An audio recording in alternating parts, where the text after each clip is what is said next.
Welcome to another episode of Health Matters with PA Lynn Szabo. What are we going to talk about today, Lynn? I was inspired by hearts because I was thinking about how amazing that the whole system is when it works correctly and how amazing it is when it doesn't. And it's complex. There's a lot of different ways to look at this. There's anatomy, there's electricity, there's actually pump. You could look at it as, an efficient pump. And then how it connects to other organs in the body. So starting out, the heart is a pump with 4 chambers. It has 2 smaller chambers called atriums, which I kind of like that word. It sounds like an entryway. It does. Yeah. And 2 larger chambers called ventricles on the bottom. So the atriums are on the top and the ventricles are on the bottom. The atriums exist to prime the larger ventricles and kind of make the outflow, especially of the left ventricle, a little bit better. So that in itself, I think, is kind of fascinating. Okay, wait. Say that again. So the atriums exist to kind of prime the pump. Okay. And to make the outflow of the ventricles. The ventricles are the ones that are responsible for the final kick that gets the blood circulating around the body. Okay, gotcha. And so what the atriums do is they like stuff the ventricles full of blood. No, are those like different things for veins and arteries? Or those? No, not really. No. They're just chambers of the heart. Oh, okay. But what it does is the left ventricle is responsible for getting blood all the way down to your toes and all the way up to your brain and back again. So that's where the biggest kick is. And the atrium might play a supporting role by like stuffing the amount of, increasing the pressure of the left ventricle so that it can be more efficient. Oh, okay. Yeah, it's kind of cool. But it also, you can look at the heart as it has a right side and a left side. And the right side's job is to pump deoxygenated or blood that doesn't have oxygen in it to the lungs so it can get juiced up with oxygen. And the left side, like I just said, takes that oxygenated blood and then pumps it throughout the body so the oxygen can get to where the cells need it. Okay. That's pretty cool. Do they have names that are just the right side, left side? Right side, left side. Okay. And when the right side of the heart can't pump blood effectively to the lungs to get oxygen, that's known as right-sided pump failure. Oh. Yeah, kind of cool. And then what this does is it causes up a buildup of blood in the lungs and other parts of the body, and it causes swelling and shortness of breath. So depending on whether the right side of the heart's having problems or the left side of the heart's having problems, we can see on exam and also in what the patient tells us different problems. And so when you're talking to your doctor and you're saying this and that, and in the provider's mind, it's going, oh, it sounds a little bit more like maybe it's right-sided or left-sided. So the anatomy is beautifully different. And everything has its job, and when somebody can't kind of keep up with the job, then certain repeatable symptoms happen. And that's kind of like what kind of symptoms? Like the shortness of breath that you were talking about? Right. So when the right side of the heart can't pump blood effectively to the lungs to get oxygen, then people are going to have a buildup of blood in the lungs. It's going to become congested, and what's going to happen is swelling. And shortness of breath is going to happen. Is that kind of like congestive heart failure? That is a type of congestive heart failure or pump failure. Okay. Yeah, it's the way we actually think about it. And then when the left side of the heart can't pump blood effectively to the body, then the blood backs up into the lungs and causes pulmonary symptoms like constant cough and shortness of breath, especially while lying flat. People with left-sided failure also get something that's called dyspnea on exertion. And what that means, and it's different from shortness of breath, is kind of a loss of being able to breathe effectively when you're moving around. So you lose your breath when you move around. And that's a hallmark of left-sided pump failure. So Is that just your heart gets wore out? Is that caused by yeah, illness? it can't keep up. Okay, so that's not like a birth defect kind of a thing. That's just It could be. I mean, there are multiple causes for it. Okay. So yeah, we'll talk a little bit about causes.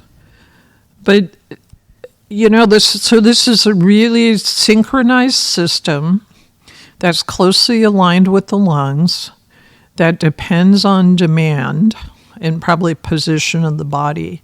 And so in order to organize it, there's an electrical system that goes through the heart, which I think is kind of cool. It's like the drum majorette. It kind of gets everybody moving in the right direction. So this specialized network of cells that generate and transmit electrical impulses, because at this point, this is electricity getting the different cells of the heart to respond in different ways, the electrical impulses which coordinate the contraction of the heart kind of are in a system. And the first one is called the sinoatrial node, and that's the drum majorette. That's the one that says, go now, do it now. And that's located in the right atrium, so the right upper part of the heart, and it's what we call a normal pacemaker. Now, it's not the kind of pacemaker that a doctor puts in your chest. It's the one we have from birth. This is the one you were, well, actually before birth. Okay. So. Yeah, that you're born with. And it triggers the heartbeat. So next, it passes off the electrical signal to the atrioventricular node, which is between the atrium and the ventricles. And that allows a coordination between the atria and the ventricles. So they have to beat in coordination, otherwise they're not going to be able to do their job effectively. If the atrium kind of got weird and was beating randomly, it wouldn't really be priming the ventricle pump. Right. Do so you get that? Yeah. So right. So if we think about what an electrical current is and what's needed for those types of things and all of those other stuff. So is this why, like when we talk about electrolytes and we're being dehydrated or not having enough potassium and things like that, it can affect the way the heart beats, but it also affects other things. That's kind of a generalized term that's being applied in a really specific incident, but can be specifically implied slightly differently in other situations. Gotcha. So, but is it still important for your heart to function properly that you have the proper hydration levels and the proper totally the sodium proper levels? electrolytes, sodium and potassium are the heart's a muscle, right? And so potassium, well, to an extent, sodium too is kind of responsible for the contraction of muscles. Okay. And the heart's a muscle. So if it's controlled by an electrical pulse that's telling it when to go and when to do its thing, is that why if it stops, that's why we use electricity to get it going again? Right. That's why they can cardiovert people. They give them a big jolt of electricity. Nice. Not very fun. No, I'm guessing not, but you're not dead, so that's got to be better. And that's the upside. So the atrioventricular node is between the atria and the ventricles, and it coordinates between the top part of the heart and the bottom part of the heart. The next part, it gets handed off from the electricity gets handed off from the atria, what we call the AV node, and it gets handed to the bundle of His. Now, remember that this kills me. In medicine, and the anatomist probably working like 300 years ago, some guy named His observed, probably not in human hearts, but I don't know, maybe he was creepy like that, but maybe in dog hearts or frog hearts or something, that the direction of the electricity, and he was able to identify this bundle of His as the structure that carries the electrical impulses down the wall between the ventricles, so between the two lower chambers of the heart. And his name was probably Dr. Hiss, which I think is weird. But this is how, when we're in provider school, that we're learning the anatomy. In my day, we learned it based on these antiquated names and that were named after the person that discovered it. And now they have kind of better, more anatomical descriptions of it. But bundle of His remains. So bundle of His carries the electrical impulse down the wall between the ventricles and brings it to what's called the bundle branches. And what happens is the bundle of His separates into right and left ventricles. So the highway kind of breaks down. You can either go left or right. So as the electrical impulses travel to the part of the heart they're supposed to go to, they're traveling along something that's called a Purkinje fiber. A what? Purkinje fiber. Okay. So same deal. Antiquated doctor, put his name on a structure that he observed and was able to identify what the purpose of it was. So Purkinje's fibers spread the electrical charges into the ventricle walls. So what happens is you have a central, what I think of as a drum majorette, and then the electrical charge travels down from the atrium to the ventricle, and then it kind of divides up like a river. It's like traveling up a river. Oh. Yeah. And so it can get to more areas because it's got more areas that it has to innervate. So you have these two nodes that kind of start it, and they're perhaps stronger, and then they're able to send the charge down through these fibers, which are able to get it to all the places that it needs to be. Can there be a disruption in that flow that causes problems? Or? Yeah, you can have a bundle branch block, which is pretty common if somebody, say, has a heart attack and part of their heart muscle dies. Then the bundle branch that electrical energy is supposed to be traveling through, that little dead part of heart, it doesn't go there anymore. And since we're looking at EKGs are a visual representation of electricity traveling through the heart, then we can see that on the way those little blips look. Oh, so those really do say something? They do. Okay. Yeah. And it's important to know. I mean, if somebody never had that before and all of a sudden it shows up on their EKG, it implies that maybe they had a silent heart attack. A silent heart attack? Yeah. Well, diabetics sometimes don't get the classic symptoms of MI or heart attack. So, we're able to sometimes only pick it up in retrospect. Oh, geez. Yeah, it's kind of a bummer. Okay, so when we're all done with this, we got to go over the different, how diabetics have heart attacks, how men have heart attacks, and how women have heart attacks, so that we all know. Yep, totally. Thanks. So, and together in this system, it goes from the initiation of the heartbeat to the coordination of the different parts of the beating heart. So thank you, Dr. Purkinje and Dr. Hiss. You're going to be going down in memory of many frustrated provider students. And the job of this conducting system is to keep the rhythm going just right. So it can't be going too fast, and it can't be going too slow. And it has to go in a regular, predictable way that coordinates all parts of the heart to have the endpoint being efficient blood flow. Does that make sense? Yes. It just seems like there's so many things that could go absolutely haywire and wrong. Totally. Absolutely. Medicine is complicated. That's why Dr. Google is never going to answer this question for you. I might give you some things to think about, but it's not really going to. So Dr. Google and Dr. Kennedy is the same thing? God, yeah. Not doctors? Got it. That's why you have to go to school. Or trust the people that did go to school? Yeah, completely trust the people that did go to school. All right, people are going to start running up to you in the grocery store with their EKGs now saying, is this normal? Yeah, you're assuming that's never happened. So anyway. I did assume that that's never happened. No, it happens a lot. So what can go wrong?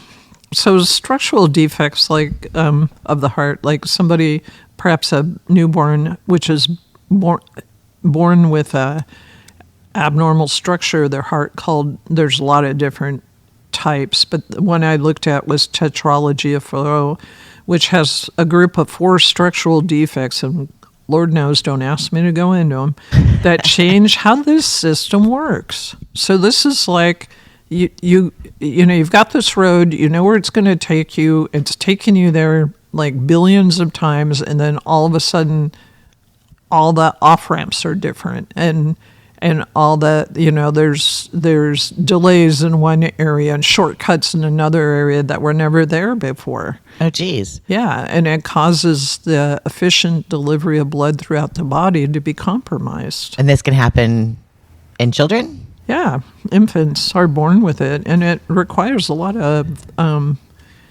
actual anatomical rearrangements. So this is an example of maybe a newborn that has a murmur. Okay. And that murmur could mean something like this. So a murmur is the sound that blood makes when it flows through the heart.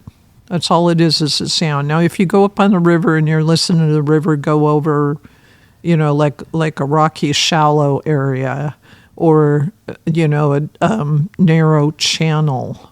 They flow. It's faster. Yeah, it sounds different. Yeah. It sounds different. So as the blood flow goes through the heart, sometimes we have normal sounds and sometimes we have abnormal sounds. And those abnormal sounds can be a type of murmur. Is that why when a child's born with a heart murmur, you have to take them to see the pediatric cardiologist, and then they follow them up until they don't hear that sound anymore to make sure that it's not something more serious? Yeah, totally. Okay, that makes sense. And 99% of kids with a heart murmur, it's no big deal. Yeah, but in that rare chance that it is, then you... Right. Well, I'm glad people take it seriously instead of just saying, if something happens, come back. Well, recently, actually, I heard a heart murmur I'd never heard before, and the kid in question, I could hear it really loudly, and it's kind of feels like a vibration in your ear, like a zzz, zzz. I could hear it really loudly when the kid was lying down, and then I couldn't hear it when he was standing up. Wow. So, and then does that give you information about what it could Absolutely. There's one murmur in children that does that. It's called a Stills murmur, and it's benign. It's nothing to worry about. So, I was starting to work up this murmur for this kid, and then, which meant sending the child to the pediatrician. But the pediatrician immediately said, if you can hear it when he's lying down, you can't hear it when he's standing up. That's a Stills murmur, and it's no big deal. And so super relieved family. Yeah. Is that something you grow out of, or is that just something that's unique to your heart and you grow with the rest of I think you grow out of it. And I suspect, this child was preteen, and I suspect, and nobody had heard it before. So I don't think this kid all of a sudden developed heart problems. I think I just happened to listen to his heart while he was laying down. Gotcha. And that's not commonly the way you do the exam if you're doing a quick well-child check. So I think it was coincidental. Okay. And he'll be fine. Well, that's good. Yeah, super good. Things like smoking can cause the vessels that feed the heart muscles, so the coronary arteries, so feeding the heart muscles oxygen that includes to do all this. Not just regular tobacco cigarettes, but vaping cigarettes as well, right? Nicotine. Mm-hmm. Okay. It causes those coronary artery to either decrease in diameter or completely block, which leads to the feeling of angina, which is kind of a temporary, it feels like a pressure thing, sometimes radiates to the jaw or the left arm. And it comes on, it's stimulated by activity and then backs off when somebody sits down and rests. It's not as common, or at least people who have diabetes, and if their sugar's a little bit out of control, they've had damage to the nerves, that kind of mediate the pain here, and so they don't really feel it. So that's a difference where a diabetic might experience a significant heart problem in a different way. Women experience it more like nausea, and men more like chest pressure and shortness of breath. Women get a vague anxiety, which is easy to blow off unless you remember that sometimes women experience these kind of things differently. Dang. Yeah, kind of creepy, huh? It really is. So wait, so somebody who's diabetic, because I always just think of people with diabetes losing like the feeling in their feet, but you can have different sensations. No, actually, that was one of the physicians I work with really wanted me to hammer this point home, is that A high blood sugar can cause damage to the delicate organs that are what we call end organs. So at the end, the extremity ends of different systems, and one is nerves. So diabetic neuropathy, or having the numbness in the feet or not being able to feel the feet, is one. But one is the retina in the eye. Yeah. That's the end of a system there. Okay. And that it can cause damage there. One is kidney, and that's why a lot of reversible, at least initially preventable kidney disease, it's not reversible. It happens because of out of control diabetes, so the kidneys start to fail. The same thing happens in the heart. So the, delicate little end organs of an important system don't work as well, and you start to have things go wrong because of that. Oh, that's no good. So when we think of diabetes just causing problems with our feet or our kidneys, it's our eyes, our heart, all of our little systems at the end points. Gotcha. Yeah. Jeez. Yeah. Sneaky little disease. And once people have a coronary artery disease, of course, they're at risk for significant risk for a heart attack. And Is that just because it's kind of proof that it's caused the end result damage to the heart as well as the eyes? There's damage there, and then you have the risk. Okay. So, and we can see a heart attack happening on EKG, which is a little creepy, and it happens over hours. That's why when you go into the ER with chest pain, they don't keep you for 10 minutes and tell you you're okay. They keep you and they watch you over hours to see that nothing is actually developing. So your heart attack will show up in your electrical pulses in your heart to pick up on the EKG? Mm-hmm. Wow. And it'll change over time when it goes from, just a problem with the oxygen flow, but the muscle's still alive, to this was a serious problem and the muscles didn't make it. And then you have damage to actual heart wall, the heart muscle, which is a bummer, especially if it's in the ventricle, because that'll put you into heart failure. And, we're not even talking about the valves. I just realized I didn't really address the valves, but in between all these little chambers, like the atrium, there's valves that, can start to not work very well and will cause blood to be flowing backwards instead of forwards. So it's a really intricate system. The other thing about heart disease is that the hearts are really tied to the lungs. And that kind of go hand in hand, like yin and yang, I guess. Okay. So more than just putting oxygen into the blood. Right. Okay. So if you got problems with your lungs, you start to develop problems with your heart. And especially COPD can start to cause right-sided heart failure. And the COPD stands for chronic obstructive pulmonary disease. Okay. And if you've got problems with your heart, then stuff backs up into the lungs, and those delicate tissues start to get harmed from too high of a pressure. Okay. So remember, when one is unhappy, the other is unhappy. So what's the average deal in order to do to keep their heart healthy? Well, don't use tobacco products. No nicotine, no vaping, no smoking. No chewing. No chewing. Chewing does it too. So the nicotine in the chew does it as well. I never even considered that. Thank you for bringing that one up. Yeah, chew is dangerous, and the worst pathology I've ever seen in this county in very young people was because of chew. Exercise is important. So because the heart is a muscle, you have to kind of keep your muscles in good shape. So it's really good to do aerobic kind of workouts and do high intensity interval trainings, which in my world of hiking is just a hill. Okay. So going up a hill can, kind of count for that.